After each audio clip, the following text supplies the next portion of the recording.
Assalamualaikum warahmatullahi wabarakatuh. Perkenalkan, saya Riza Rizky Kadekantari dari Stikes Kriya Husada Sumbawa, Prodi S1 Ilmu Keperawatan semester 4 dengan NIM 1PA 21029. Di sini saya akan memaparkan sedikit materi dari jurnal yang saya review, yaitu Depresi pada Ibu Postpartum dalam menghadapi perubahan peran pada ibu nifas untuk memenuhi tugas ujian akhir semester pada mata kuliah Keperawatan Kesehatan Jiwa dengan dosen pengampu Ibu Evi Gustia Kesuma, Eskep Nurse MKes.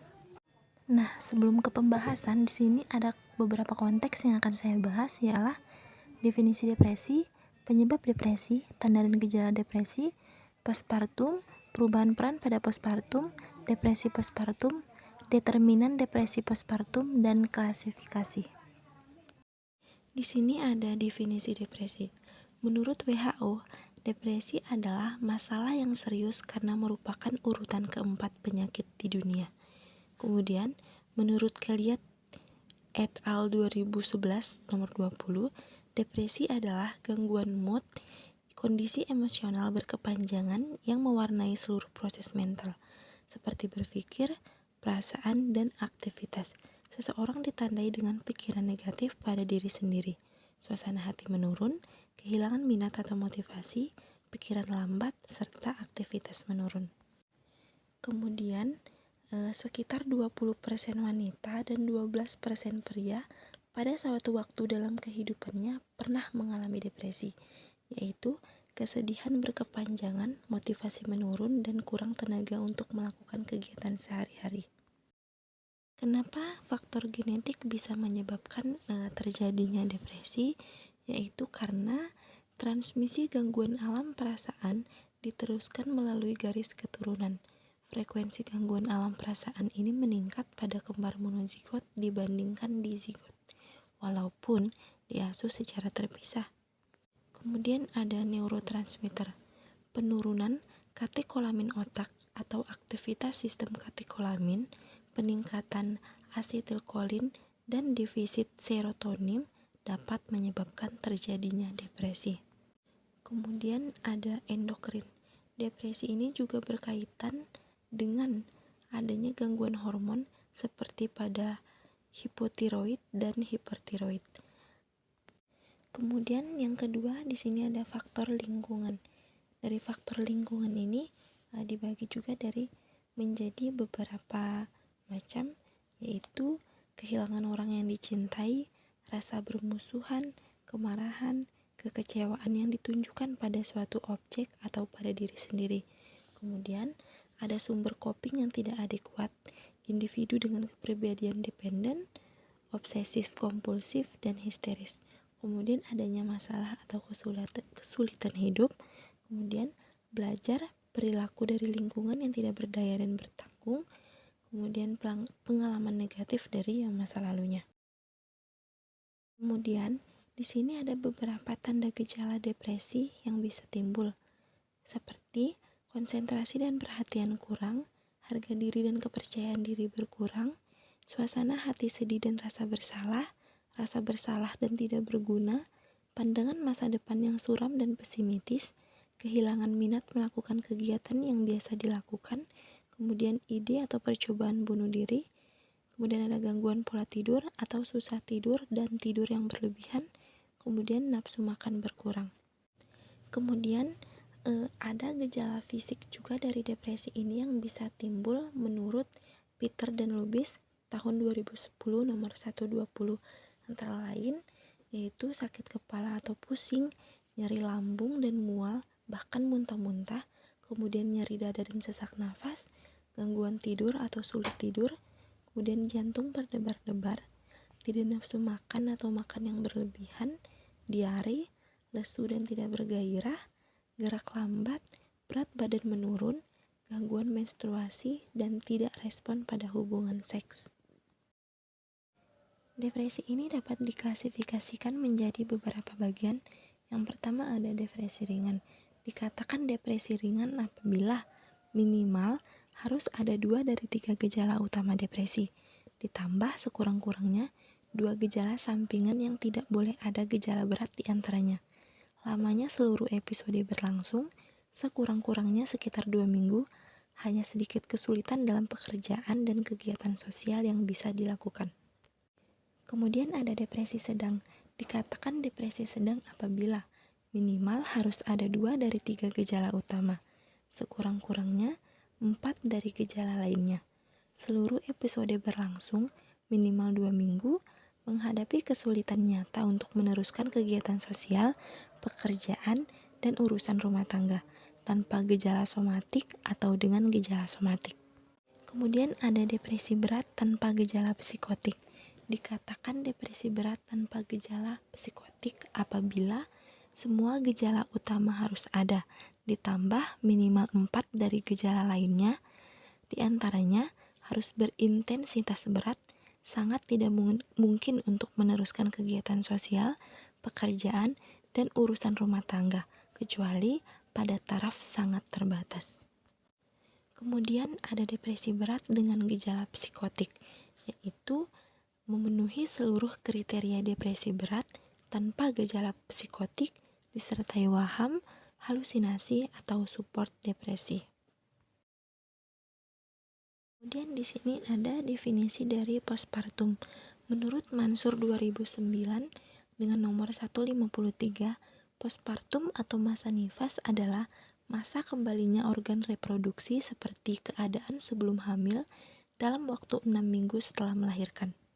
Menurut Indriani 2013, masa nifas atau purperium ini dibagi dalam 3 periode, yaitu purperium dini, purperium intermedial, dan remote purperium. Purperium dini yaitu kepulihan yang mana ibu telah diperbolehkan berdiri dan berjalan-jalan, yaitu kurang lebih sampai 40 hari.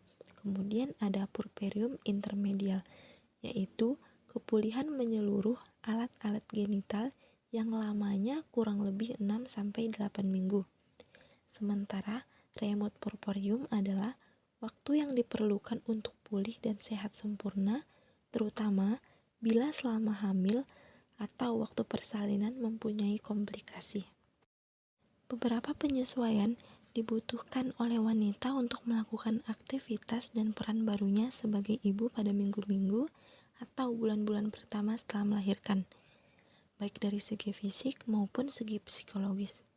Sebagian wanita berhasil menyesuaikan diri dengan baik, tetapi sebagian lainnya tidak berhasil menyesuaikan diri, bahkan mengalami gangguan-gangguan psikologis.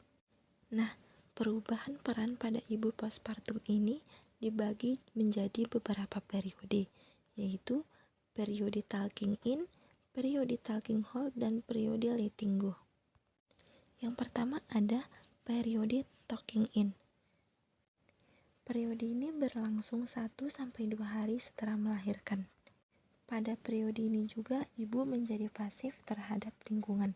Oleh karena itu, perlu menjaga komunikasi yang baik. Ibu menjadi sangat bergantung pada orang lain. Perhatiannya juga tertuju pada kekhawatiran akan perubahan bentuk tubuhnya. Ibu mungkin akan bercerita tentang pengalamannya ketika melahirkan secara berulang-ulang. Diperlukan lingkungan yang kondusif agar ibu dapat tidur dengan tenang untuk memulihkan keadaan tubuhnya, seperti sedia kala. Nafsu makan bertambah hingga dibutuhkan peningkatan nutrisi. Kurangnya nafsu makan menandakan ketidaknormalan proses pemulihan. Kemudian ada periode talking hold. Pada periode ini berlangsung 3-10 hari setelah melahirkan. Pada fase ini, ibu merasa khawatir atas ketidakmampuannya dalam merawat bayi. Ibu menjadi sangat sensitif sehingga mudah tersinggung. Oleh karena itu, ibu membutuhkan sekali dukungan dari orang-orang terdekat. Saat ini merupakan hal yang baik bagi ibu untuk menerima berbagai penyuluhan dalam merawat diri dan bayinya. Dengan begitu, ibu dapat menumbuhkan rasa percaya dirinya. Pada periode ini, ibu berkonsentrasi pada pengontrolan fungsi tubuhnya, misalnya buang air kecil atau buang air besar. Mulai belajar untuk mengubah posisi seperti duduk atau jalan, serta belajar tentang perawatan bagi diri dan bayinya. Kemudian ada periode letting go. Periode ini berlangsung 10 hari setelah melahirkan. Secara umum, Fase ini terjadi ketika ibu kembali ke rumah. Pada periode ini juga, ibu sudah menerima tanggung jawab sebagai ibu dan mulai menyesuaikan diri dengan ketergantungan bayinya. Keinginan untuk merawat bayi meningkat, ada kalanya ibu mengalami perasaan sedih yang berkaitan dengan bayinya. Selanjutnya di sini ada depresi pada ibu postpartum. Menurut Janiwarti dan Peter, depresi postpartum adalah perasaan sedih yang dibawa ibu sejak masa hamil yang berkaitan dengan sikap ibu yang sulit menerima kehadiran bayinya. Perubahan ini merupakan respon alamiah sebagai akibat kelelahan pasca persalinan. Depresi postpartum ini hampir sama dengan baby blues syndrome. Perbedaan keduanya terletak pada frekuensi, intensitas, serta durasi berlangsungnya gejala-gejala yang timbul. Wanita dengan depresi postpartum tidak mudah diidentifikasi, dapat menunjukkan tanda gejala yang bervariasi, kemudian gejala awal terjadinya tidak mudah untuk ditentukan. Biasanya, penderita sudah menampakkan tanda sebelum memasuki masa postpartum. Dan tanda gejalanya itu seperti mudah menangis, putus asa, tidak bergairah dalam kehidupannya, selalu ada dalam keadaan sedih, adanya keinginan untuk bunuh diri, cemas, dan adanya kekhawatiran yang berlebihan dengan kesehatan diri dan bayinya. Aspek-aspek yang dapat menimbulkan depresi postpartum yaitu adanya perubahan mood yang terjadi hampir setiap hari, adanya gangguan tidur seperti insomnia dan hipersomnia, kurangnya nafsu makan, merasa lelah dan kehilangan energi, adanya perasaan tidak berharga atau rasa bersalah yang dapat menyebabkan pikiran-pikiran mencoba bunuh diri atau membunuh bayinya sendiri, dan kehilangan konsentrasi serta kemampuan untuk mengambil keputusan. Kemudian di sini ada determinan depresi postpartum. Menurut Indriani 2013, saat memasuki masa nifas, seorang ibu bisa beresiko mengalami permasalahan adaptasi psikologis sehingga terjadi depresi postpartum. Masing-masing individu tentunya tidaklah sama dalam hal faktor pendukung kejadian depresi postpartum. Namun, secara umum, faktor yang pendukung kejadiannya depresi postpartum adalah ada beberapa, seperti yang pertama ada faktor biologis. Ibu yang memasuki masa nifas akan beradaptasi, salah satunya terhadap fungsi endokrin. Perubahan hormon antara lain seperti hormon progesteron, estrogen, dan prolaktin bisa memicu kondisi ketidakstabilan emosional seseorang. Kemudian ada faktor pendidikan. Secara umum, latar belakang pendidikan seseorang erat kaitannya dengan pengetahuan yang dimiliki. Pendidikan juga diduga berkontribusi terhadap peristiwa depresi postpartum. Ibu nifas yang memiliki pendidikan rendah kemungkinannya belum memiliki kemampuan pengetahuan yang memadai dalam penyesuaian prevensi dalam menghadapi masa-masa sulit dan hal baru dalam perjalanan hidupnya. Kemudian ada faktor usia. Usia seseorang identik dengan pengalaman dan maturitas dalam menjalani suatu kehidupan. Usia dalam hal ini adalah kondisi usia ibu saat memasuki masa postpartum. Dalam kesehatan reproduksi, usia yang dikatakan aman untuk bereproduksi adalah sekitar 20-35 tahun. Karena usia ini dianggap matur dalam hal fungsi reproduksi maupun adaptasi psikologis ibu. Maka dapat dikatakan bahwa ibu nifas yang mengalami masa adaptasi pada usia di bawah 20 tahun diduga dapat mengalami kendala dalam penyesuaian baik fisik dan mental. Sementara ibu dengan usia di atas 35 tahun menjadi lebih beresiko dalam kondisi kehamilan, persalinan, dan juga masa nifasnya. Kemudian ada pengalaman.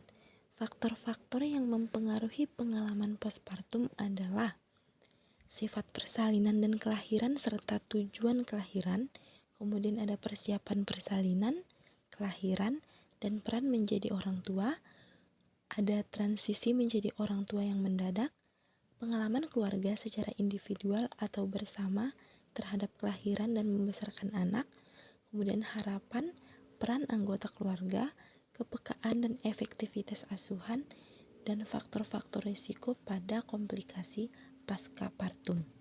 Kemudian ada perkawinan. Status perkawinan disharmoni memiliki kriteria antara lain komunikasi yang tidak efektif, adaptasi dalam keluarga bermasalah, perasaan tidak nyaman, dan aman dalam keluarga, sehingga ibu beresiko mengalami depresi postpartum. Kemudian ada dukungan sosial.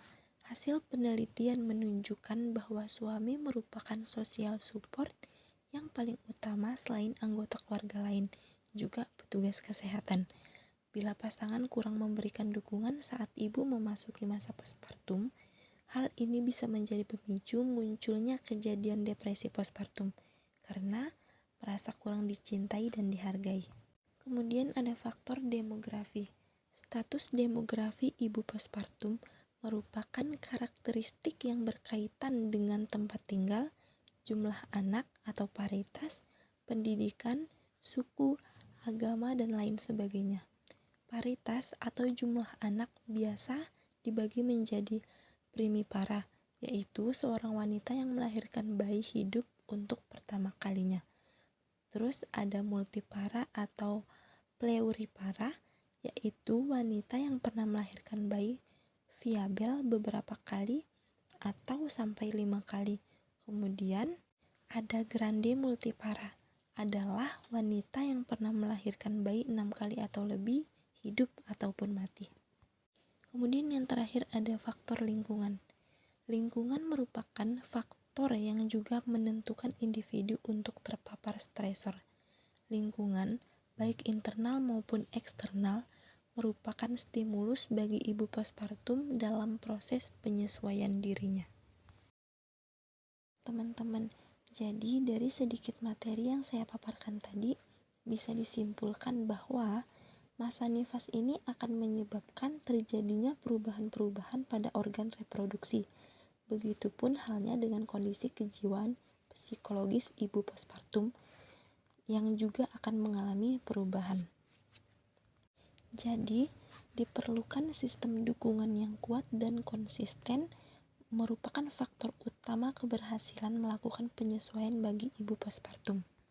Bantuan atau dukungan yang paling efektif itu didapat dari suaminya sendiri. Sekian materi yang dapat saya sampaikan. Mohon maaf bila masih ada kekurangan atau salah kata. Semoga materi ini bermanfaat bagi saya dan kita semua. Assalamualaikum warahmatullahi wabarakatuh.